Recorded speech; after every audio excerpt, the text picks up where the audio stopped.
So this is September 21st through January 4th, 2019 to 2020. So last year. So this particular piece that I'm going to be reading you guys today is from December 20th, 2019. And it started off right here. And I kept writing and writing. It was a lot, but I'm so thankful for this period of time that I wrote because it is actually a part of what I'm going to write a book on one day, and that's so exciting. So, just a little sneak peek for you all. First time I'm sharing this anywhere publicly is the chapter titles of my book that I want to write one day. So, these are my rough concepts. So, there's something called the Cave of Truth. Then there's the Who Am I soup. Then we have Energy Bouncer, Truth Excavation, Treasure Trash Recycling, or Keep Toss Reuse, the Security Blanket Illusion, Intuition Chamber, Funeral for My Demons, Boot Camp, and the Repairman, Breaking Down the Infrastructure. So basically on this one day of writing, I just had all of these spiritual downloads, and I'm just giving you all the backstory because it might make a little bit more sense. But today's that I'm going to be going over is the Energy Bouncer. So the cool part is you become a bouncer of your life. Let the good things in and kick out what isn't supposed to be there. Some things will try to sneak in, whether it be people or old habits, but you have the authority to turn those things away. It'll get easier as you become stronger and more seasoned in listening to your intuition. What you do when you listen to your heart's calling / intuition is you are learning how to use discernment in your own life. You need to protect your energy from the shadows, and becoming a seasoned bouncer, the happier you will be. Saying no becomes a joke. You're not afraid of anything that comes to your door because you know better now. In the past, you were never an energy bouncer of your life. You didn't show up for yourself, and over time, so much toxicity has made its way into your mind and life. Into your mind and life. By the way, if you guys hear people screaming outside, I think they're just drunk and being crazy, so let's ignore that.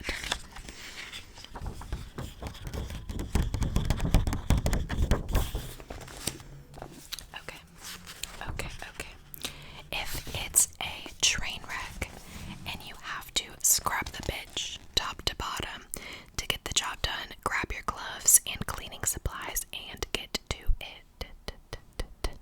Clean up the mess you allowed life to make in your life as a result of your lack of using your intuition. Cleaning up isn't a punishment for not using your intuition and trusting yourself or your true self earlier. Cleaning it up gives you more strength and empowerment than leaving it alone would give you. Leaving it be forever or for too long is just irresponsible and makes you a fearful person who's too scared to take off the blanket and hop into that huge stack of waste. It's a mountain now. The bar is full of toxicity, and it's so messy. The pipes are fucked up, and the whole house needs fixing. So you can either keep crying about the mess your life has become and be a victim, or you can get geared up, and be ready to be the maintenance guy and bouncer of your life.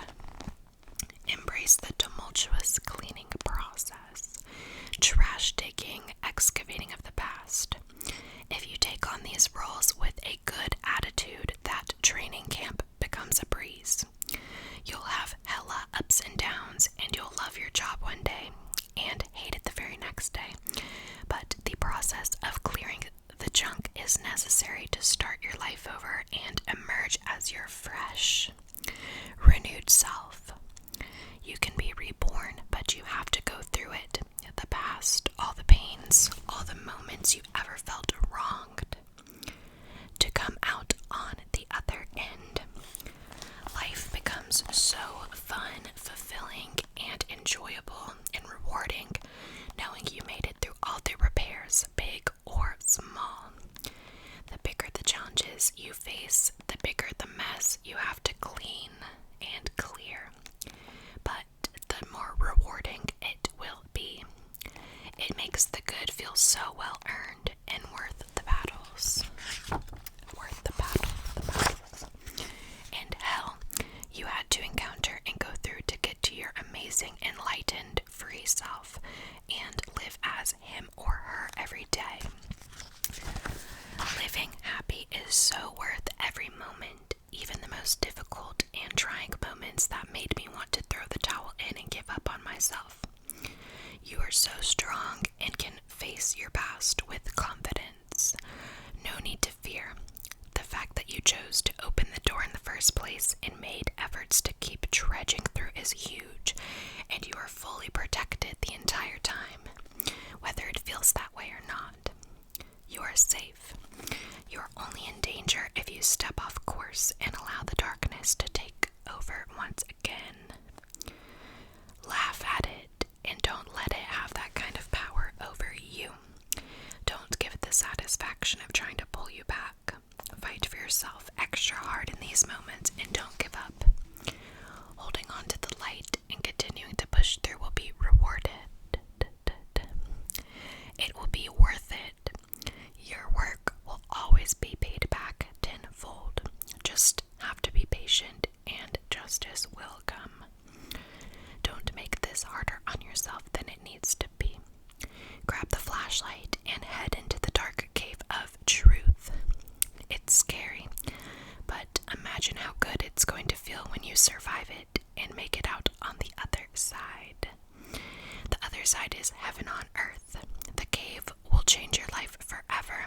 It is very powerful and sacred, but you sign up for pain.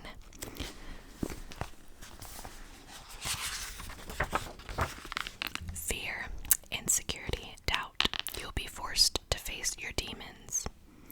Make friends with them, learn about them, overcome and defeat them once and for all. The cave demons try to creep back from the underworld, even after you thought you defeated them. When you don't listen to them and keep moving through the cave, they become quieter and less powerful. Be a strong explorer on this conquest of finding the truth. Finding the truth.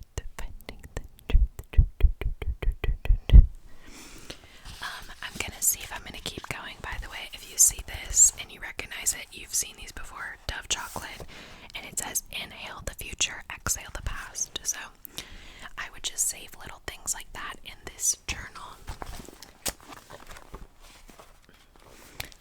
Sometimes I would save like receipts for different things, or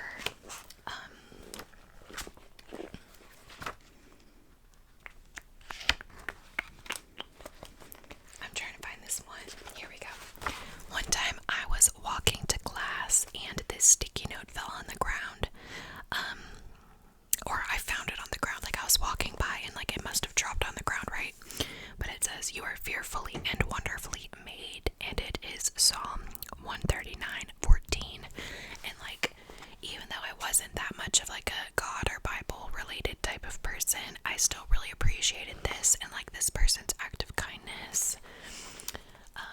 Yeah, so I think that's it for what I'm gonna read out of that set of stories.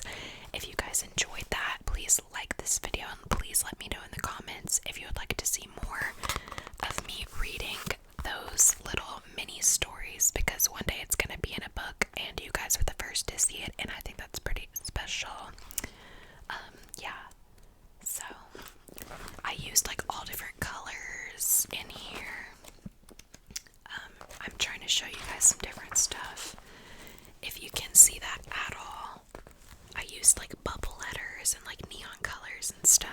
says, I am strong, I am loving, I am worthy of joy and happiness.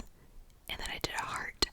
I can choose to free myself at any time and start fresh. I am not bound to the person I used to be. Cut the ties of what was. So like this is just random stuff that would like come to my mind in the moment. And then like if you can see this drawing at all, there's like a little headstone and then like a line and it's like underground. And then I wrote different things like demons, negative cycles, toxic behavior, goodbye demons, and it's like crossing out these things, like kind of symbolizing that it doesn't have control over me anymore, even if it's gonna try me, you know. What else? What else? The security blanket illusion. Guys, I don't know. I just feel like I had this really like gifted period of time in my life, and this is like one of my most treasured journals that I have ever had because if you guys are familiar with the twin flame journey at all, that is kind of what these journals started out as. Like the first like 5 of them, they weren't this thick. This is the biggest one that I have, but they are filled front to back, and those ones have like signs and like synchronicities and things, like if I would say repeating numbers or like my receipt matched like a license plate that I saw, like I'd write it down, or like if I listened to a certain song with certain lyrics in it, and then like my teacher in class talked about like penguins, and then like the song had the word penguin in it, like just weird random things like that, I would just write it all down like obsessively. But this was the first journal where I learned to think for myself, and I channeled this like kind of higher divine spiritual energy, and like I just said security blanket illusion, and then like I drew like a little bear in a blanket, and it's just like these weird visions that come up in my head, and then I would just start writing, and I just kept going and going. So yeah. Then there's different stuff, like I would like try to tell myself my emotional fulfillment is coming, it is on its way, I'm ready to receive it in divine timing. And then like I drew little balloons, and then I wrote, I am limitless, I am free, continue to have faith, anything is possible. So like just little uplifting stuff I would write to myself in the earlier portions of this journal. Yeah. And then like this little stamp, you can't see it, can y'all? I'm sorry about the lighting, guys. It says all is calm, all is bright, and it's like a little lamb. It's like I just saved that, just like little stuff. So if you guys would like me to read out of my journals more, not all of them are like the quality that I just read you, like the long thing. Some of it is more just like angel numbers, like you can see like 777, 555, 222. And then like I would look up what it means. Like 919 is feel confident in your actions, blessing and reward of your hard work and commitment, and now is the time to move to new beginnings. So honestly, it was just more like the process of writing things down that helped me out during a time of trouble and feeling like a big loss was in my life. And my journaling served as my healing in that moment. So I haven't done it in a while, just because I just feel like it's not in my journey to do that anymore. I'm sure things can change in the future, but for now I just feel like the art process and things like that is what helps me more. And of course making YouTube videos and talking to you all, as well as my second channel, which is Culture Evolution. It's linked in every single ASMR video, and I'm taking a break from that too. But the reason why I tell you guys about it is just in case any of you want to get to know me on a different level of just, if you guys are interested in what my voice sounds like, not ASMR, you can head over there and check it out. If you're interested in art or tarot card readings or like life stuff, fashion, like thrifting, just all kinds of fun stuff is over there, and I'm really proud of what I have made so far, especially my earlier videos. I just like had this divine certain spark within me at the time of making them. But as I progressed, Culture Evolution just became more of like a obsessive thing that I had to do every single week and just like make a video. And I feel like the quality wasn't what I wanted it to be anymore. Like I feel like I wasn't really offering much value, which honestly is probably an insecurity because that's not true. Like I feel like I do offer value, but you know what I'm saying? If it just becomes like a monotonous like routine, then you're like reevaluating, okay, well, why am I doing this in the first place, you know? But I do want to get back on there eventually, but for now I just want to put in all my focus onto my ASMR channel because it's growing more, and I feel like that means there's more people to impact over here than over there. So that's the tea. But if you guys would like to subscribe to that channel, I would super appreciate it. And yes, so I love you all so much, so much. Thank you for watching. Thank you for listening to my stories and just some rambling about my old journals. And I will talk to all of you, you, in my next video.